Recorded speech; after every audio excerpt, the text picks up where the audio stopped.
Hi friends, welcome to Anju's kitchen. అందరూ బాగున్నారు, అయితే చాలా బాగున్నాను. సో కొన్ని కారణాల వల్ల వీడియోస్ అయితే చాలా గ్యాప్ వచ్చింది. ఇప్పటి నుంచి కంటిన్యూస్గా పెట్టడానికైతే ట్రై చేస్తాను. కొంచెం బిజీ ఉండటం వల్ల వీడియోస్ని షెడ్యూల్ చేసి పెట్టలేదు నేను. సో ఇవాళైతే మీకు ఒక మంచి రెసిపీ చూపించిపోతున్నాను. పైగా ఇప్పుడైతే హాఫ్ డే స్కూల్స్ నడుస్తున్నాయి, టర్మ్స్ ఎగ్జామ్స్ స్టార్ట్ అవునాయి కాబట్టి.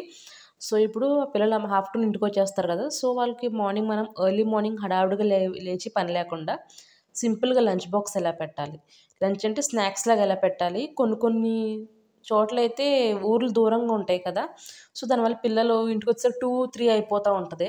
సో అలాంటి వాళ్ళ కోసం మనం క్విక్ రెసిపీ లంచ్ ఎలా పెట్టాలో చూపించిపోతున్నాను అనమాట. చాలా easy and simple recipe. So skip చేయని వీడితే ఎండ్ వరకు చూసేయండి. ఇలా సింపుల్గా ఒక రెసిపీ చేసి పెట్టేస్తే మీకు ఇంకా వాళ్ళ పాపం 2 అయినా 3 అయినా ఏ టైంకి వచ్చినా కూడా తినేసి వస్తారు, ఎంతో కొంత ఆకలి లేకుండా. సో ఇంటికి వచ్చాక మనం భోజనం పెట్టచ్చు అనమాట. సో దీనికోసం అయితే ఫస్ట్ నేను ఆనియన్ అండ్ పచ్చిమిర్చి కట్ చేసి పెట్టాను.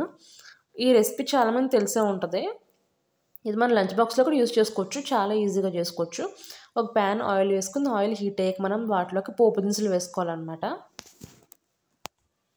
సో ఇప్పుడైతే నేను మినపగుళ్ళు, శనగపప్పు, ఆవాలు, అలాగే కొంచెం జీలకర్ర వేస్తున్నాను.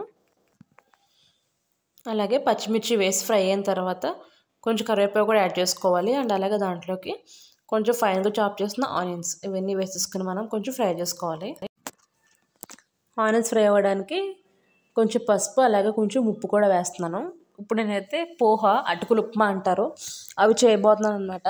అది ఇంచుమించు మనకి రైస్ లాగా వస్తుంది కాబట్టి ఫ్లేవర్ అయినా టెక్స్చర్ అయినా సో పిల్లలు కూడా కొంచెం టమ్మీ ఫుల్గా ఉంటుంది. దానికోసం అయితే నేను ఇప్పుడు ప్రిపేర్ చేయబోతున్నాను. ఇవన్నీ కొంచెం బాగా ఫ్రై చేసుకోవాలి. సో అలాగే ఈలో బ్రేక్ఫాస్ట్కి అయితే నేను ఇప్పుడు ఆమ్లెట్ కలుపుతున్నాను అనమాట. కొంచెం లేవడం లేట్ అయినా కూడా పిల్లలు కడుపు నిండా తినాలి, యాక్టివ్గా ఉండాలంటే ప్రోటీన్ ఇది చాలా మస్ట్. సో దానికోసం అయితే ఎగ్ అయితే చాలా మంచిది, మంచి ప్రోటీన్ సోర్స్ ఉంటుంది. పిల్లలకి early morning boiled egg or omelette కూడా పెట్టచ్చు. దానికోసం సింపుల్గా ఏం లేదండి, పసుపు, కారం, సాల్ట్ వేసి దాంట్లో కొంచెం వాటర్ ఎందుకు వేసానంటే మనం కారం, పసుపు అయితే ఉండలు కట్టుకుని ఉంటుంది అనమాట. ఎగ్ వేసినప్పుడు మనం వాటర్న పాలన వేస్తే ఉండలు కట్టదు, లేకపోతే ఎగ్ వేసినట్టు ఉండలు కట్టేస్తుంది. సో అది కలిపి పక్కన పెట్టి స్నేహితులు హాట్ వాటర్ తాగుతున్నాను. మార్నింగ్ ఒక కప్ ఆఫ్ హాట్ వాటర్ పడితే కొంచెం బ్రెయిన్ అది రిఫ్రెష్గా ఉంటుంది అనమాట. సో పైగా చలికాలం స్టార్ట్ అయిపోయింది కాబట్టి చాలా కష్టంగా ఉంటుంది లేవడానికి.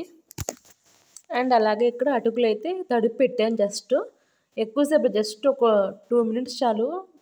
ఇవి పైగా పలచరటుకులు కాబట్టి చాలా త్వరగా మెత్తగా అయిపోతాయి. సో చూసుకుని మనం వేసుకోవాలి, మెత్తగా అయితే అసలు బాగుండదు. కొంచెం పొడి పొడిలాడుతుంటే ఉప్మా అని టేస్ట్ అనేది బాగుంటుంది అనమాట. సో అటుకులో వాటర్ని తీసి స్క్వీజ్ అవుట్ చేసేసి అటుకుల్ని ఈ ఫ్రైయింగ్ ప్యాన్లోకి యాడ్ చేసుకోవాలన్నమాట. మనం వేసిన ఆనియన్, పచ్చిమిర్చి, పోపు, అలాగే పసుపు, సాల్ట్ అంతే. మీరు కావాల్సిన నిమ్మరసం వేసుకోవచ్చు, చింతపండు పేస్ట్ కూడా వేసుకోవచ్చు. నేను ఇంకేం వేయట్లేదు, సింపుల్గా ఈజీగా అయిపోద్ది రెసిపీ అనేది మనకి. సో చూసారా, ఫైనల్గా కొంచెం కొత్తిమీర వేసేసుకుని ఒక్కసారి తిప్పేసుకుని స్టవ్ ఆఫ్ చేసుకుంటే ఎంతో టేస్ట్ అయిన పోహ అయితే రెడీ అయిపోతుందండి. చాలా టేస్టీగా ఉంటుంది, పిల్లలు కూడా అంత టేస్ట్గా తింటారు. ట్రై చేసి చూడండి.